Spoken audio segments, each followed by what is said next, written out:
किशनगंज भी जले उस आग में, जिस आग में आज हिंदुस्तान के बहुत सारे ऐसे शहर जलते हैं कि अगर अब आप लोग इस दौड़ में नहीं जागे तो आने वाला जो कल आपका होगा वो बहुत ही विनाशकाल होने जा रहा है। वक्त आ चुका है मेरे भाई, आंख खोलिए, अंधभक्ति से निकलिए, सच को सच कहने की ताकत रखिए, झूठ को झूठ कहने की ताकत रखिए, चाहे वो कोई भी हो। हम तमाम हिंदुस्तान वासियों को एक होकर के एक सुर में गाना है, भाजपा को भगाना है, हिंदुस्तान को बचाना है। और आने वाले 2024 में हम दिखा देंगे यहाँ पे कि इंशाअल्लाह भाजपा का ज़मानत भी यहाँ पे जब्त होगा और एक भी सीट भाजपा की अब आने से रहेगी बिहार में। जिस तरीके का अभी जो वर्तमान में जो केंद्र में जो सरकार जो बैठी हुई है, हिंदुस्तान के आवाम को अपनी हर एक बात को थोपने का जो काम कर रही है, वो कहीं ना कहीं आज के दौर में संविधान को ख़त्म करने की साजिश है। किशनगंज को एक मैसेज देना चाहता हूँ कि यहाँ पर आप आए दिन भी देख रहे होंगे कि किस तरीके से ये जाति उन्माद के नाम पे भेदभाव कर रहे हैं, हिंदू मुसलमान कर रहे हैं। कुछ दिन पहले की ही घटना मैं बता दे रहा हूँ,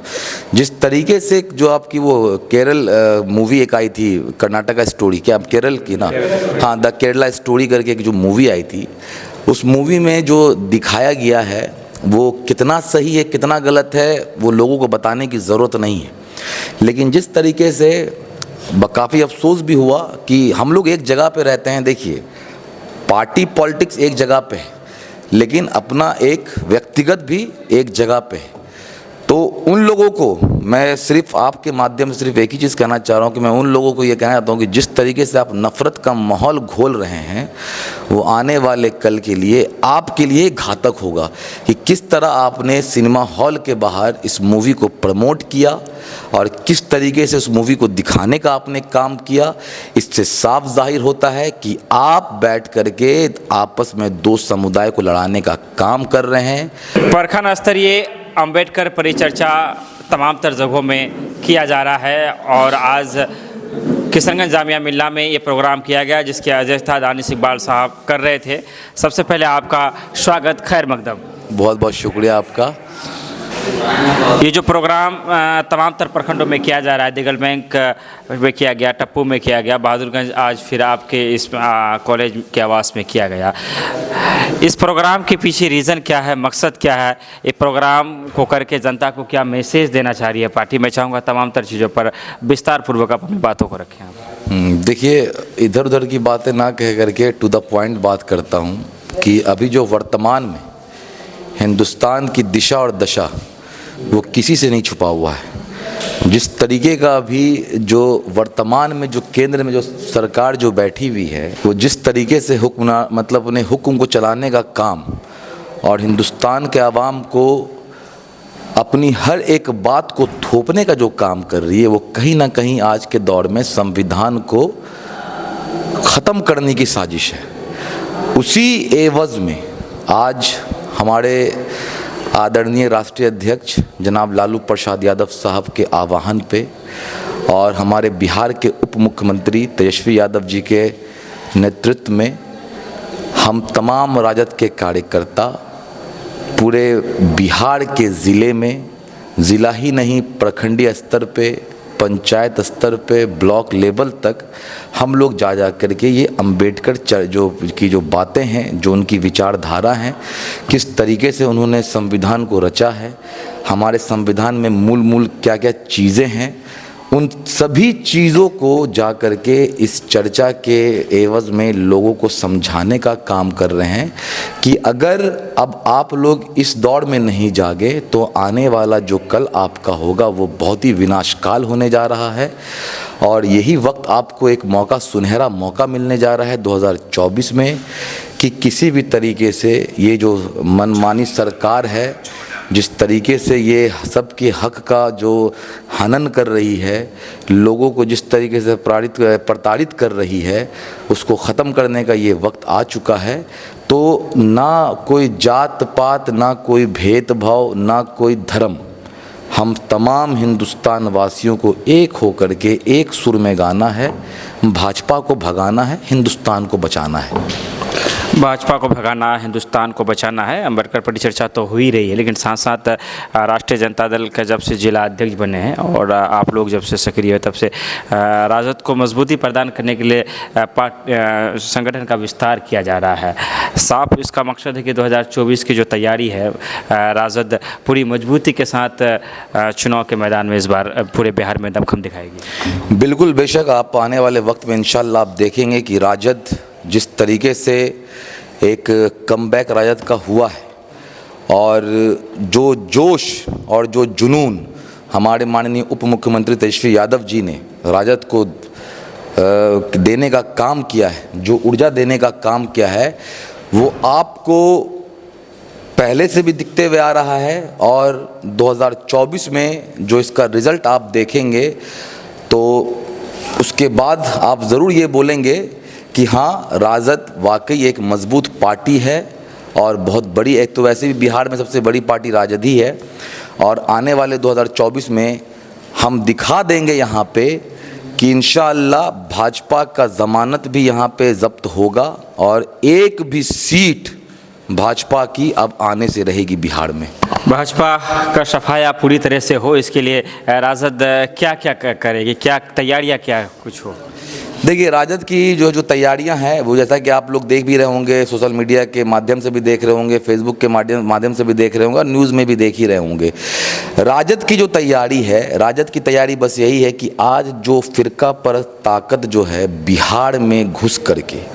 जो लोगों को तोड़ने का काम कर रही है, हमारी लड़ाई उनसे है।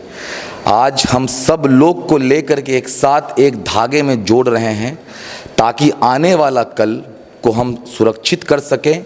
और एक मैसेज जाए खास करके बिहार से, और बिहारी नहीं मैं समझता हूँ खास करके क्योंकि हम किशनगंज से आते हैं। किशनगंज हमारा गंगा जमुना तहजीब का शहर है और आपने देखा भी होगा कि 2019 में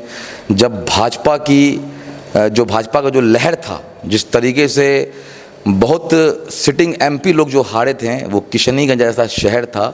जो मतलब जिसने एक मैसेज देने का काम किया था कि वो सेकुलर कल भी था, आज भी है, वो हिंदू मुसलमान में नहीं बट सकता है। उसको कल भी वो जानता था कि हम लोग सब एक हैं और आज भी जानता था हम लोग सब एक हैं, और सिवाय किशनगंज ही एक एमपी देने का काम यहाँ से किया। तो बहरहाल जो बीत गई है सो वो बात गई है, लेकिन आने वाले वक्त में जब यहाँ से 2024 में जब लोकसभा का जब चुनाव होगा तब पूरा बिहार देखेगा और बिहार के साथ पूरा हिंदुस्तान देखेगा कि बिहार कल भी एक था, आज भी एक है और आने वाले वक्त में भी एक होगा। क्योंकि बिहार के तमाम जितने भी लोग हैं लालू यादव जी की विचारधारा से प्रभावित भी हैं और लालू यादव जी की विचारधारा को मानने वाले भी हैं। कुछ लोग भटक गए हैं, उनको रास्ते में लाने के लिए राजद पूरा कमर कस लिया है, वो अपने ज़मीन पे उतर चुका है और जो भटके हुए साथी हैं उनको वापस से एक धागे में जोड़ने का काम राजद के तमाम वर्कर करने का काम कर रहे हैं। अंतिम में हम चाहेंगे कि सीमांचल की आवाम से, यहाँ की जनता से, उसके बाद जो राजद के कार्यकर्ता है, वो कार्यकर्ता जो बड़े ही जोश और जुनून के साथ काम करते हैं और वो चाहते हैं कि राजद आगे बढ़े और आगे ही बढ़ता रहे, उनके लिए दानिश इकबाल कुछ कहना चाहेगा, कोई मैसेज हो जो उनके सलाह के तौर पर आप कहना चाहें? देखिए, मेरा सिर्फ एक ही जितने भी लोग, क्योंकि मैं भी बहुत ज़्यादा बड़ा नहीं हूँ, बहुत सीनियर नहीं हूँ, लेकिन फिर भी अगर आपने मुझे सलाह के तौर पे अगर कहा है तो मेरा सिर्फ एक ही सलाह है उन लोगों के लिए जितने भी हमारे आरजेडी के जितने भी वर्कर हैं। क्योंकि देखिए, मैं फ़िलहाल तो सिर्फ किशनगंज को बोलूँगा, किशनगंज को एक मैसेज देना चाहता हूँ कि यहाँ पर आप आए दिन भी देख रहे होंगे कि किस तरीके से ये जाति उन्माद के नाम पे भेदभाव कर रहे हैं, हिंदू मुसलमान कर रहे हैं। कुछ दिन पहले की ही घटना मैं बता दे रहा हूँ, जिस तरीके से जो आपकी वो केरल मूवी एक आई थी, कर्नाटका स्टोरी, क्या केरल की ना, हाँ, द केरला स्टोरी करके एक जो मूवी आई थी, उस मूवी में जो दिखाया गया है वो कितना सही है कितना गलत है वो लोगों को बताने की ज़रूरत नहीं है। लेकिन जिस तरीके से काफ़ी अफसोस भी हुआ कि हम लोग एक जगह पे रहते हैं। देखिए, पार्टी पॉलिटिक्स एक जगह पे है, लेकिन अपना एक व्यक्तिगत भी एक जगह पे है। तो उन लोगों को मैं सिर्फ आपके माध्यम से सिर्फ एक ही चीज़ कहना चाह रहा हूँ कि मैं उन लोगों को ये कहना चाहता हूँ कि जिस तरीके से आप नफ़रत का माहौल घोल रहे हैं वो आने वाले कल के लिए आपके लिए घातक होगा। कि किस तरह आपने सिनेमा हॉल के बाहर इस मूवी को प्रमोट किया और किस तरीके से उस मूवी को दिखाने का आपने काम किया, इससे साफ जाहिर होता है कि आप बैठ करके आपस में दो समुदाय को लड़ाने का काम कर रहे हैं। और आपका ये कहीं ना कहीं ये मंशा है कि किशनगंज भी जले उस आग में, जिस आग में आज हिंदुस्तान के बहुत सारे ऐसे शहर जलते हैं। लेकिन इंशाअल्लाह व ताला यहाँ के जितने भी लोग हैं बहुत मजबूती के साथ हैं, खड़े हुए रहेंगे इन लोगों के खिलाफ। और जो भी मेरे भाई हैं, चाहे वो हिंदू हैं चाहे वो मुसलमान हैं, मैं उनसे बस एक ही चीज़ कहना चाहता हूँ कि हमारी पॉलिटिकल लड़ाई हो सकती है अलग, लेकिन जब बात अगर हमारी हक और हुकूक की आती है, बात हमारे ज़िले की आती है, बात हमारे बिहार की अगर आती है, तो मैं आप तमाम जितने भी भाइयों से कहता हूं कि जो भी आदमी अगर आपके लिए खड़ा है, आप उसके लिए ज़रूर खड़े रहें, आप उसका साथ ज़रूर दें। क्योंकि जाहिर सी बात है कि जब तक हम लोग एकजुट हो करके नहीं आएंगे तब तक हम उन्नति के रास्ते पे नहीं चलेंगे। अगर जिस तरीके से जो वर्तमान की जो सरकार जो हम लोग को बांटने का जो काम कर रही है, तो जाहिर सी बात है कि बटिएगा तो बिखरिएगा और साथ रहिएगा तो एक मतलब आप एक ताकत में रहिएगा। तो आप सभी लोगों को, जो भी भाई हैं, जो जिनके दिमाग में गंदगी घोल दी गई है कि हिंदू को कह करके कि मुसलमान से नफ़रत करो, या मुसलमान को कहा गया कि हिंदू से नफ़रत करो, तो मैं उन भाइयों से कहता हूं कि ना तो हमारा इस्लाम ये सिखाता है, ना तो हमारा मेरे ख्याल से जो है हमारा हिंदू धर्म भी हमें ये नहीं सिखाता है। तो अगर आपके दिल दिमाग में ये जहर घोला गया है तो आप लोग अपने अपने किताब को पढ़िए, अपने पूर्वज के बारे में जानिए, अपने बड़े बड़े विद्वान लोगों से पूछिए कि क्या वाकई हमारा धर्म हमें ये सिखाता है। तो अगर हमारा धर्म हमें ये नहीं सिखाता है तो इस चीज़ पे कोई तरह का भेदभाव नहीं कीजिए। और एक चीज़ मैं आपको खाली इतना कहता हूँ कि मेरे भाई जितने भी आप लोग चाहे जिस दल के भी हों, आप लोग को धर्म के नाम पे जो उकसा करके जो रोड पे तांडव करने के लिए भी आता है, मैं आप लोग से ही पूछना चाहता हूँ कि आपके जितने भी वरिष्ठ नेतागण जो बहुत बड़े बड़े कुर्सी पे विराजमान हैं,